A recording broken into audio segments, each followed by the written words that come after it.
मतलब अगर आपने 31 ऑर्डर पूरे किए फिर आपको 1400 रुपये मिलेंगे।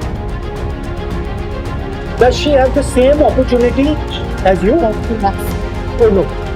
That's the idea in my mind behind the castle. Oil change होता है, ऑयल चेंज करते हैं, उसके बाद एयर फिल्टर चेंज करते हैं। महंगाई तो इतनी हो रही है, कुछ खाने के मिला नहीं। महंगाई बढ़ती जा रही है।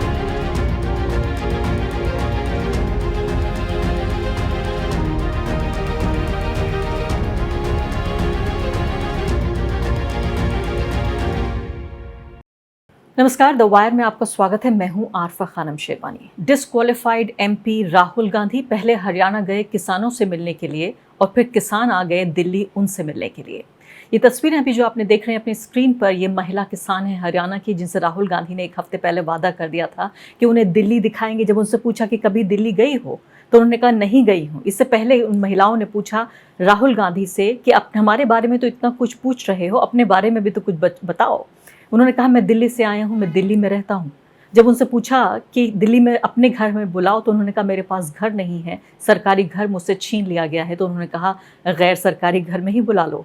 उस वादे को प्रियंका गांधी के साथ बातचीत करते हुए फ़ोन पे जो वादा उन्होंने किया था वो वादा राहुल गांधी ने निभा दिया।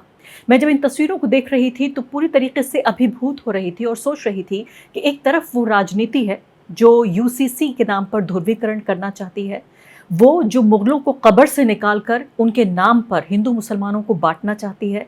एक वो राजनीति है जो हिंदू और मुसलमानों को आपस में वो शादी न कर सकें, इसलिए लव जिहाद के नाम पर कानून बनाती है, उत्पात मचाती है, कभी मस्जिदों पे हमला करती है, कभी चर्चों पर हमला करती है। और इस सबसे भी अगर पूर्ति नहीं होती तो नरसंहार के, एक समुदाय के नरसंहार के नारे लगाती है, सभाएं सजाती है जहाँ पर हिंसक और बहुत ही अग्रेसिव लैंग्वेज में बातचीत होती है। एक तरफ वो राजनीति है, एक तरफ ये राजनीति है।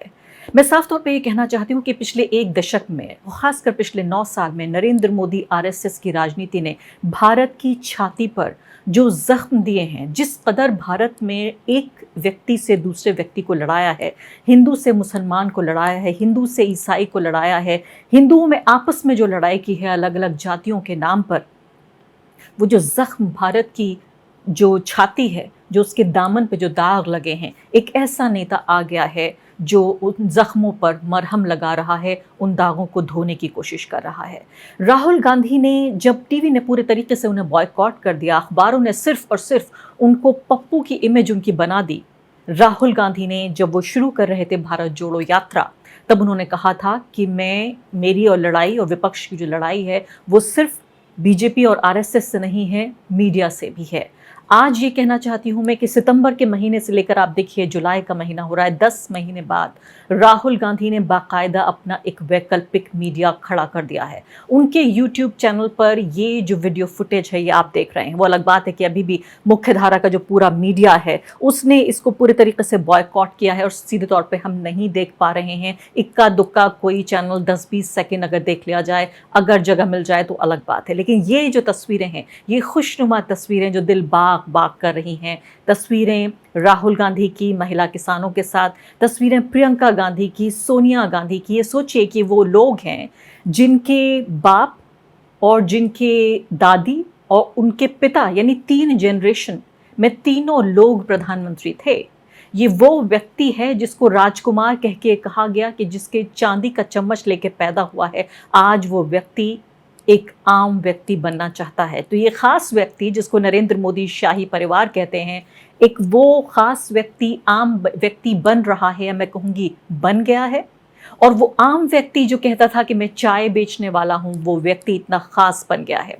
ये 2 तस्वीरें आप अपनी स्क्रीन पर देखिए कि पिछले जो लगातार कुछ सालों में हम देख रहे हैं, और ख़ासकर मैं कहूँगी ये भारत जोड़ो यात्रा के बाद की जो तस्वीरें हमारे सामने उभर कर आ रही हैं, ये जो नेता निकल के आया है राहुल गांधी के नाम पर, इसको आप ये देखिए, ना तो कोई स्टेज है, ना कोई शामियाना लगा है, ना कोई ढोल नगाड़ा है, ना ही लोगों का हुजूम है, ना हेलीकॉप्टर है, ना वो काली बड़ी ऊंची ऊंची कारें हैं, ना ब्लैक कैट कमांडोज हैं, ना नारेबाजी है, ना लाइट है, ना साउंड है, ना एक्शन है।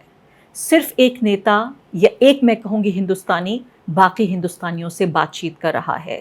राहुल गांधी अर्श की राजनीति को फर्श पर ले आए हैं। आम लोगों से जाकर मिल रहे हैं, उस असली भारत से। क्योंकि जब भी मैं भारत की कल्पना करती हूँ, मेरी नज़र में भारत वही होता है, भारत यानी कि भारत के आम लोग। और मैं यहाँ पर याद दिलाना चाहती हूँ जवाहरलाल नेहरू को, जब उनसे पूछा गया कि भारत माता के क्या मायने हैं, तो उन्होंने कहा कि भारत माता का बहुत व्यापक मायने हैं। भारत माता के उन्होंने कहा भारत माता है जंगल, खेत खलिहान, नदियाँ और भारत के लोग।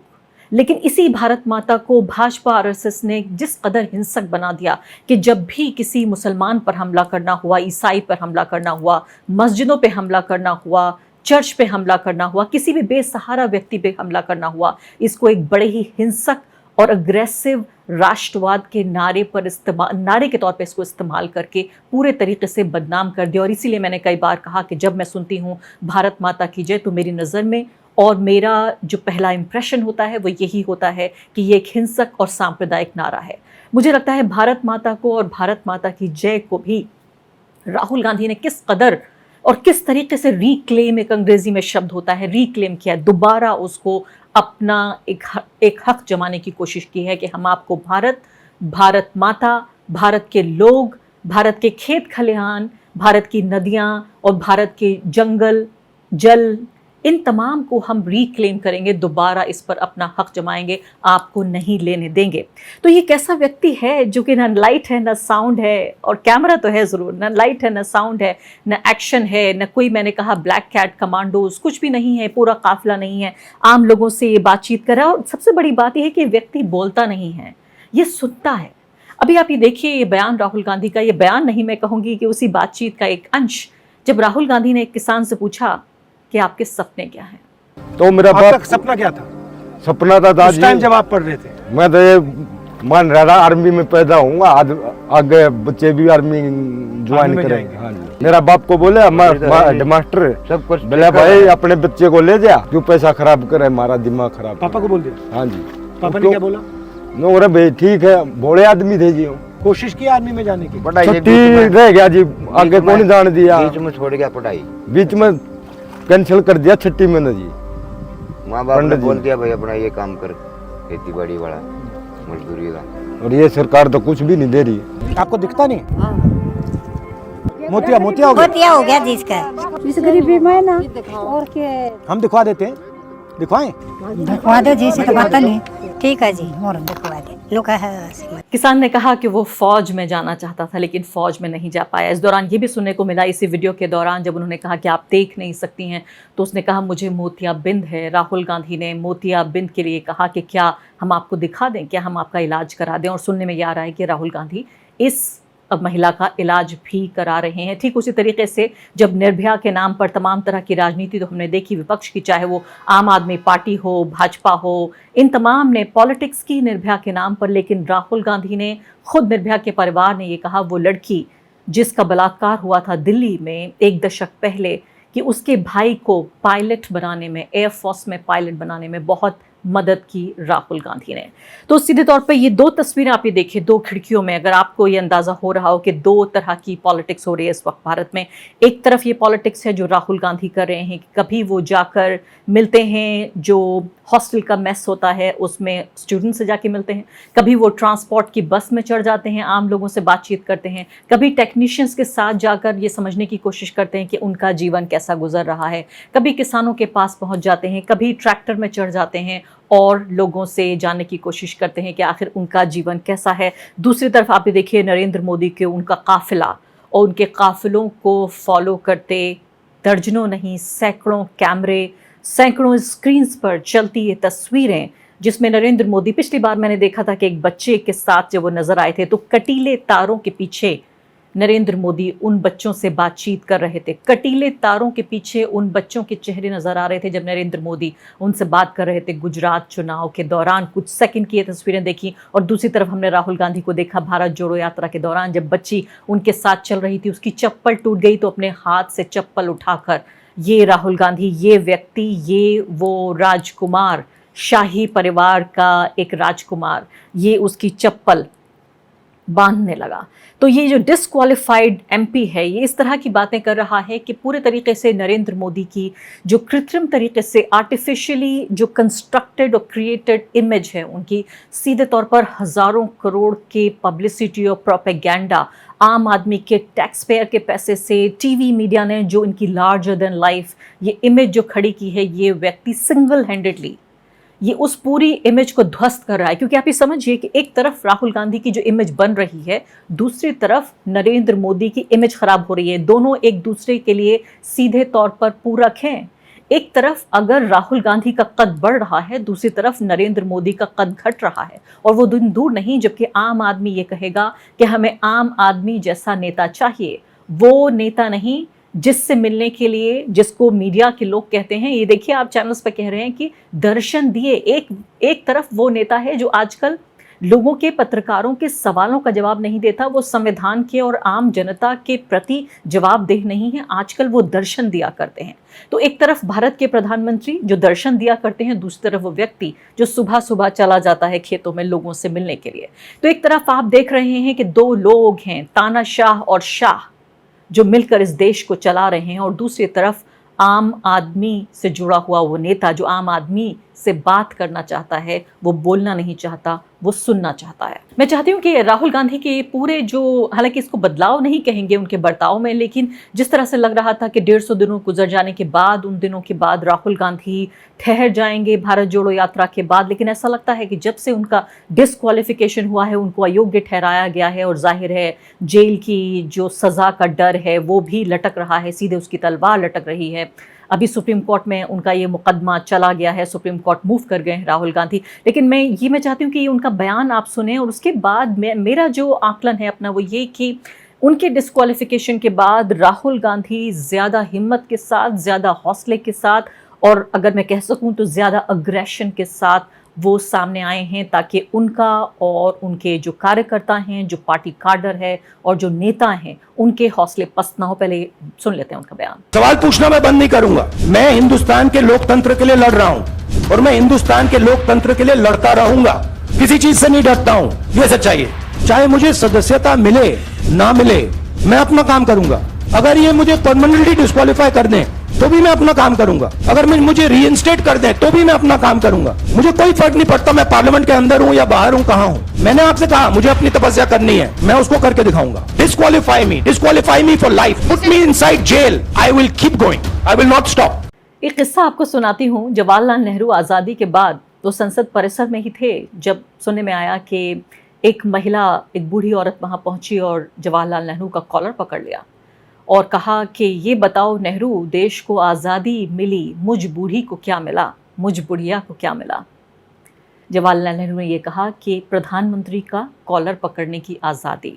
मुझे ऐसा लगता है कि भारत एक खोज के बाद जो जवाहरलाल नेहरू ने पहले किया, सफ़र किया, उसके बाद उस किताब को लिखा, राहुल गांधी भी एक तरह की भारत जोड़ो यात्रा जो हुई उसको एक भारत एक खोज की तरह से मैं देख रही हूँ कि बिल्कुल एक नया, एक तरह से पूरी तरीके से मंझा हुआ एक ऐसा व्यक्ति जो आम लोगों से सीधे तौर पर जुड़ पा रहा है, उनके मुद्दों को समझता है, और मीडिया को बायपास करके, जो दरबारी सरकारी मीडिया है उसको बायपास करके वो लोगों तक पहुंच रहा है। उसने जो सबसे बड़ा बैरिकेड था अपने और आम लोगों के बीच, उस पूरे बैरिकेड को उन्होंने पूरे तरीके से तोड़ दिया है। और अगर कुछ लोग ये कहें कि राहुल गांधी जो कर रहे हैं वो राजनीति है, तो मैं कहूँगी कि वो राजनेता हैं। राजनीति तो करेंगे लेकिन अच्छी राजनीति कर रहे हैं, जिसे अंग्रेजी में कहते हैं गुड पॉलिटिक्स। तो अगर राहुल गांधी पॉलिटिक्स भी कर रहे हैं तो गुड पॉलिटिक्स कर रहे हैं। एक तरफ वो नेता है जो किसान से लेकर पहलवान से लेकर नौजवान तक किसी की खबर नहीं लेता। अभी तक नरेंद्र मोदी ने एक शब्द भी नहीं कहा मणिपुर के लिए, जहां 100 से ज़्यादा लोगों की हत्या हो चुकी है, हज़ारों लोग वहाँ बेघर हो चुके हैं, रिलीफ कैंप में रह रहे हैं। पूरी दुनिया की ये कह रही है कि यहाँ पर जो एक तरह से जिसे कहा जाए कि गृह युद्ध जैसे आसार हैं, या गृह युद्ध कहा जा सकता है इसको, जाहिर है कोई पब्लिक डिक्लेरेशन नहीं होगा, कोई घोषणा नहीं होगी कि अब इसको माना जाए कि गृह युद्ध हो रहा है। ऐसे वक्त में भी अगर कम से कम कुछ कर सकते थे नरेंद्र मोदी, तो एक शांति की अपील तो कर सकते थे, लेकिन पूरे तरीके से आंखों पे पट्टी बांधकर और कानों को ढककर वो अलग अलग देशों में जाके विदेश यात्राएं कर रहे हैं, वहाँ सेल्फी खिंचवा रहे हैं, बड़े बड़े स्टेज पर उनके परफॉर्मेंसेज हो रहे हैं, उन्हें इस बात की कोई फिक्र नहीं है। तो ना ही ही उन्होंने पहलवानों से बातचीत की, ना ही उन्होंने यहाँ जो मैं जिक्र कर रही थी कि जो मणिपुर का पूरा जिक्र किया वहाँ उनसे बातचीत नहीं की। किसानों से भी आप ये देखिए, आपको याद होगा पंजाब का वो पूरा किस्सा, जब पंजाब से वापस लौट रहे थे हाईवे पर वहाँ किसान मिल गए थे उनको या उनका घेराव करने की कोशिश कर रहे थे, तब उन्होंने कहा कि कह देना अपने सीएम से मैं जिंदा लौट आया हूँ। एक वो व्यक्ति है जो किसानों से डर रहा है, एक ये व्यक्ति है जो किसानों से बातचीत कर रहा है। तो पूरे तरीके से एक वो राजनीति है जो कि ऊंचे पायदान पर बैठकर हो रही है, जिसमें जो जनता से दूरी है नेता की वो इतनी हो गई है कि अब सिर्फ दर्शन भर का रिश्ता बचा है, जनता से नेता का रिश्ता जो दर्शन का बचा है। एक वो व्यक्ति है जो खास था अब आम बनने की कोशिश कर रहा है। अब यहाँ ये कहना दुश्वार है कि 2024 के चुनाव के मद्देनज़र ये जो तमाम चीज़ें राहुल गांधी कर रहे हैं आम लोगों को समझने की, आम लोगों तक पहुंचने की, आम लोगों जैसा बनने की, ये कितना कारगर साबित होंगी ये तो जाहिर है समय ही बताएगा। लेकिन फ़िलहाल मैं ये कहूँगी कि कम से कम राहुल गांधी ने एक बेहद हिंसक और बहुत ही ध्रुवीकरण का शिकार होते एक ऐसा देश जिसमें तमाम लोग लोकतंत्र में, इस देश के भविष्य में जो उम्मीद खो रहे थे, उन लोगों को इस एक व्यक्ति ने थोड़ी सी उम्मीद की रोशनी जरूर दी है। द वायर के और वीडियोस देखने के लिए सब्सक्राइब करें और बेल आइकन पर क्लिक करें। स्वतंत्र पत्रकारिता की आर्थिक मदद करने के लिए डिस्क्रिप्शन में दिए गए लिंक पर जाएं और अपनी राशि चुनें।